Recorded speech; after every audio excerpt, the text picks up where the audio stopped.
Shenaralun, sebanyak 158 warga Rohingya terdampar di kawasan pesisir di Gampong Ujung Pi, Kecamatan Muara 3 Pidi pada pukul 17.30 waktu Indonesia bagian Barat.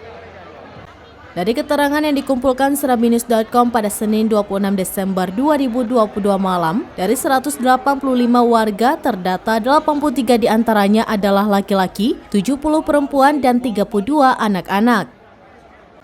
Mereka sejak 1 bulan terakhir terombang-ambing di lautan lepas dengan persediaan bahan makanan yang terbatas, sehingga rata-rata dalam sepekan lebih mereka mengalami kekurangan asupan makanan.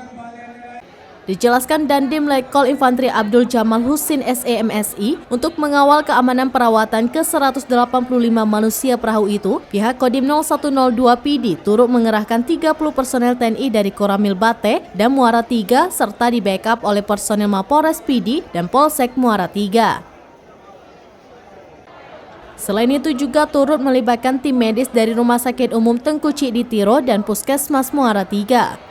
Ketua DPRK PD Mahfudin Ismail MAP secara terpisah kepada Seraminus.com mengatakan pelayanan sementara waktu dalam skala masa darurat ditampung di Menasa oleh segenap masyarakat dan selanjutnya pihak pemerintah akan merelokasikan ke tenda penampungan di sisi bibir pantai yang berjarak 20 meter dari Menasa.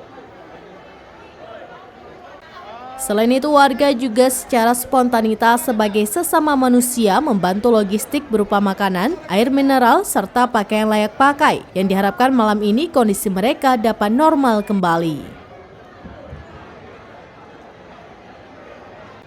Dari PD, Idris Ismail, Seraminus.com.